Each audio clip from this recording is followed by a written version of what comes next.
وَأُشْرِبُوا فِي قُلُوبِهِمُ الْعِجْلَ بِكُفْرِهِمْ، اللہ تعالیٰ فرماتا ہے کہ بچھڑے کی محبت ان کو پلا دی گئی ان کے کفر کے سبب۔ یہ اللہ کی طرف سے لعنت پڑ جاتی ہے۔ سورہ زخرف میں آتا ہے جو رحمان کے ذکر سے روگردانی اختیار کرتے ہیں ہم ان پہ شیطان مسلط کر دیتے ہیں۔ اللہ خود کر دیتا ہے۔ یہ سارا شر کس نے پیدا کیا ہے؟ اللہ ہی نہیں، کیونکہ پیدا کیا تو تبھی آزمائش ہے نا۔ من شر ما خلق، ہم اللہ سے جب پناہ مانگتے ہیں تو کہتے ہیں اے اللہ ہر اس چیز کے شر سے تیری پناہ میں آتے ہیں جو پیدا تو نہیں کی ہوئی ہے۔ شیطان کو کس نے پیدا کیا؟ اللہ نے۔ اللہ کو شیطان سے لڑنے کے لیے کو ہماری ضرورت ہے؟ 2 منٹ میں گیچی مروڑ دے اس کی، لیکن نہیں، مہلت دی ہوئی ہے کیونکہ ہماری آزمائش رکھ دی ہے نا اس کو۔ تو ہر شر کو پیدا اللہ نے کیا ہے، اس لیے خیر اور شر میں آپ تمیز کر کے سچائی تک پہنچیں۔ اللہ کو یہ پسند ہے۔ صرف خیر ہی خیر ہو تو وہ تو اللہ کے پاس آلریڈی اتنی بڑی مخلوق فرشتوں کی فارم میں موجود ہے، جو سورۃ الانبیاء میں آتا ہے کہ نہ وہ تھکتے ہیں نہ تھمتے ہیں، ہر وقت اس کی حمد اور تسبیح کرتے رہتے ہیں، اور جو اللہ حکم دیتا ہے اس کی خلاف ورزی کا وہ سوچتے بھی نہیں ہیں۔ اگر اللہ تعالیٰ نے یہی کام لینا ہوتا تو فرشتے کر رہے تھے وہ والی عبادت۔ اللہ نے وہ والی عبادت انسان سے طلب کی ہے کہ جو انسان اپنی مرضی سے کرے، اور میں اسی لیے کہتا ہوں کہ یہ وہ دولت ہے جو جبرائیل کے پاس بھی نہیں ہے۔ یہ کہا جاتا ہے نا ہے فرشتے سے بہتر انسان بننا، واقعی اگر انسان کا بچہ کو بن جائے۔ فرشتے اگر اللہ کو مانتے ہیں تو اللہ کی مرضی سے، انسان اگر اللہ کو مانتا ہے تو اپنی مرضی سے۔ توفیق الہی اپنی جگہ ہوتی ہے، لیکن توفیق بھی اس وقت ہوتی ہے جب انسان خود ڈیسیژن کرتا ہے، اور یہ ایک ڈیسیژن اللہ کو اتنا پیارا ہے کہ اس کے ایکویلنٹ کوئی اور چیز ہو ہی نہیں سکتی۔ فرشتے تو خود انسانوں کی خدمت میں لگے ہوئے ہیں سرکار۔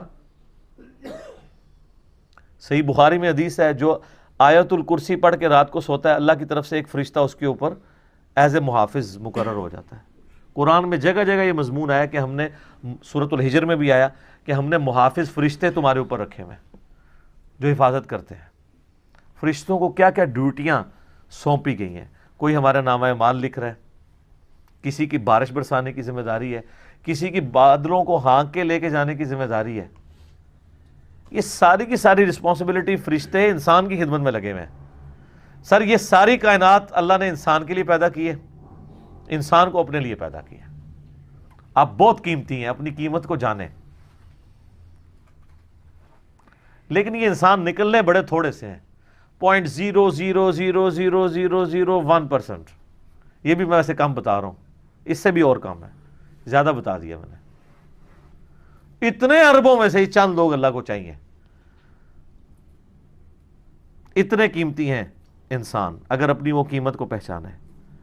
تو اللہ فرماتا ہے بچھڑے کی محبت ان کو پلا دی گئی ان کے کفر کے سبب۔ یعنی یہ کفر کے سبب کیا؟ ان کے اندر بیسیکلی یہ نافرمانی کا مادہ موجود تھا، کفر سے پہلے بھی تھا، کیونکہ سورۃ الاعراف کی آیت نمبر 138 میں آگے چل کے آئے گا، جو کہ مصحف کی ترتیب میں آگے ہے، لیکن سورۃ البقرہ سے پہلے 2/3 قرآن نازل ہو چکا ہوا تھا، لہٰذا یہاں پہ کچھ باتیں اشارتاً ہو رہی ہیں جو آلریڈی نازل ہو چکی ہوئی تھی۔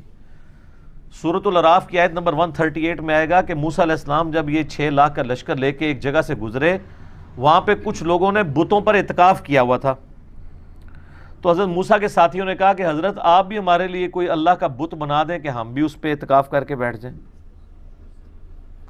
تو اللہ نے کہا، اللہ کے پیغمبر حضرت موسیٰ علیہ السلام نے کہا اے اللہ میں اس جاہل قوم سے تیری پناہ میں آتا ہوں کہ اللہ کو مان رہے ہیں، اس کا پیغمبر اندر موجود ہے، اور پیغمبر کو کہہ رہے ہیں کہ اللہ کا ایک بت بنا دو۔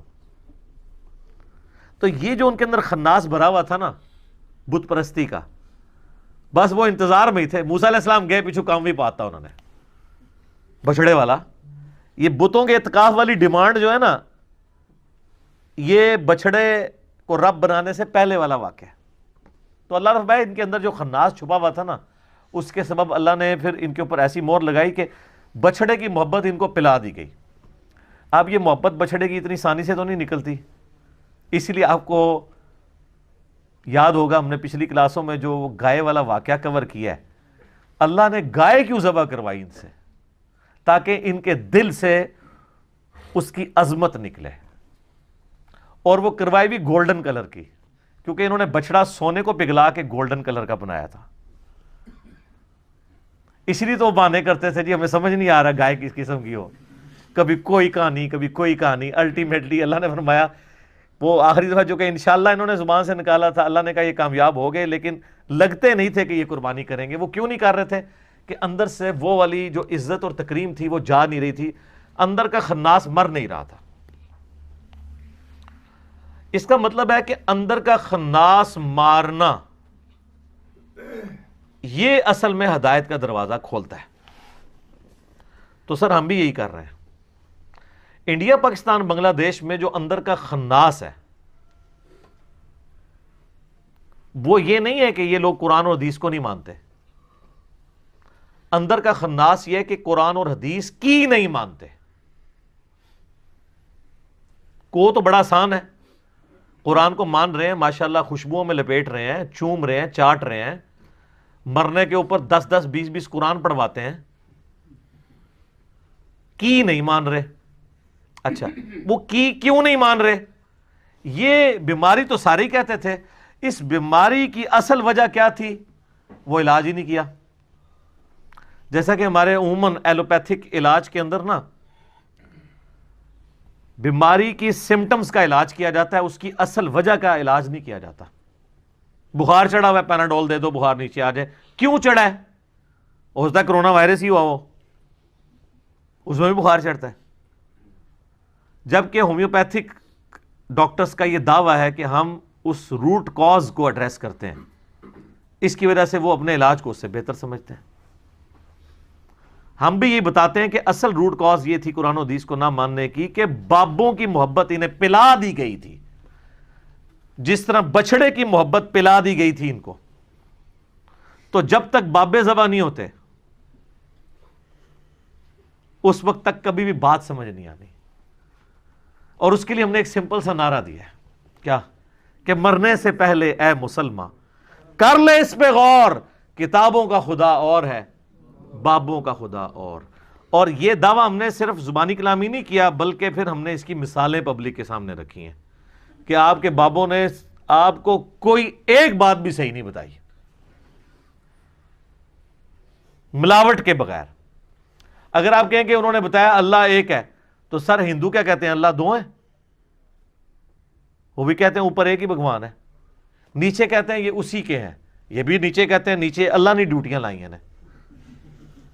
کہانی تو وہی ہے، اس کی شکل ڈیفرنٹ ہے. اوپر تو سارے ایک ہی مان رہے ہیں. تو یہ نیچے جو کہانیاں تھیں نا، یہ جو اندر کا خناس اس وقت مرتا ہے جب آپ ان بابوں سے اعلان برات کریں. اور بابوں سے اعلان برات کروانے کے لیے آپ کو جناب وہ کیمو تھراپی چاہیے، چھوٹے موٹے علاج سے نہیں ہوتا. اور وہ ایک بار لگ جائے نا، ویسے تو کینسر کے علاج میں تو چانسز ہوتے ہیں کہ دوبارہ کینسر ہو جائے، لیکن اللہ کے فضل سے یہاں سے جو کیمو تھراپی ہوتی ہے نا اس پلیٹ فارم سے، اس کے بعد وہ مریض جو ہے وہ اس قابل ہو جاتا ہے کہ آگے مریضوں کو ٹھیک کرنا شروع کرتا ہے کہ ادھر آؤ بھائی تو اصل مسئلہ دسنے کی ہے اے وے کہانی. یہ اصل میں وہ چیز ہے جس کو آئیڈینٹیفائی کر لیے، لیکن یہ بہت بڑی دلیری کا کام تھا. لوگ کہتے ہیں پہلے کیوں نہیں کسی نے کیا؟ سر اس لیے نہیں کیا کہ حکمرانوں کی پش پناہی ہوتی تھی گمراہ کن عقائد کے اوپر. جب اورنگزیب عالمگیر دربار پہ بیٹھا رہے گا تو نیچے عوام کیا کرے گی؟ اور وہ حکمران آج والا حکمران نہیں ہے کہ آپ حکمران کو گالیاں بھی نکالیں، سوشل میڈیا کے اوپر اس کو یہودی ایجنٹ بھی لکھتے رہیں اور مودی کا یار بھی لکھتے رہیں، جو مرضی لکھتے رہیں، کوئی فرق نہیں پڑتا. اس زمانے میں یہ نہیں ہوتا تھا. وہ سگے بھائی کو بھی قتل کروا دیتے تھے جو اظہار رائے کرتا تھا. فریڈم آف ایکسپریشن کوئی نہیں تھی. تو ایسے موقع میں آپ سمجھ سکتے ہیں کہ کوئی بندہ توحید کی آواز لے کے اٹھے تو وہ سودا بکنا شروع ہو جائے. کاٹ کے پرے پھینک دیتے تھے. صرف ان کا دین پروموٹ ہوتا تھا جو حکمرانوں کا دین ہوتا تھا. اس لیے آپ دیکھیں سلطنت عباسیہ میں جب مامون الرشید معتزلہ ہو گیا، پوری سلطنت اس کے پیچھے جو ہے وہ ظاہر ہے اس نے تلوار کی زور کے اوپر نافذ کر دیا. تو اکیلا احمد بن حنبل ہی کھڑا ہوا تھا نا. باقی تو سارے مولوی دم دبا کے ادھر ادھر ہو گئے تھے، بڑے بڑے امام، بڑے بڑے رحمہ اللہ، کیونکہ مارے کھانی پڑنی تھی. تو بہرحال کوئی رزلٹ نکل آیا. لیکن بعد میں یہ ہوا کہ یعنی اس لیول کی ایفرٹ نہیں ہوئی، اگر ہوئی بھی ہے تو وہ اکھاڑ دی گئی ہے. آج بھی اگر آپ دنیا سے یوٹیوب ختم کر دیں تو ہماری یہ دعوت اسی پلیٹ فارم پہ اسی جیلم شہر کے اندر دفن ہو جانی تھی نا. اگر آپ ایک لمحے کے لیے سوچیں کہ انٹرنیٹ نہ ہو تو لوگوں نے کہا تھا سارے لوگ یہی کرتے ہیں. اب سر آپ دنیا کی کسی مسجد میں چلے جائیں، دنیا کی کسی مسجد میں جہاں کوئی اردو سپیکنگ ہے، اور اس سے یہ پوچھیں کہ یار یہ اس طرح ایک لڑکا آیا ہوا ہے، بس اتنا ہی کہنا ہے آپ نے، آگے وہ آپ کو اچھا یا برا تعارف خود ہی کرا دے گا. تو یہ کیوں ہوا ہے؟ اس میڈیا کی برکت سے. اور یہ اللہ کا وعدہ ہے اپنے نبی کے ساتھ، هو الذی ارسل رسولہ بالہدی ودین الحق لیظہرہ علی الدین کلہ. اور یہ بشارت قرب قیامت میں پوری ہونی ہے. مسند احمد میں حدیث ہے قیامت سے پہلے ایک وقت ایسا آئے گا کہ دنیا کے ہر گھر میں میری دعوت پہنچے گی، لوگ چاہتے یا نہ چاہتے ہوئے اس دعوت کو قبول کریں گے. تو صحابہ کرام کے زمانے میں تو ایسا نہیں ہو سکا، بعد میں بھی نہیں.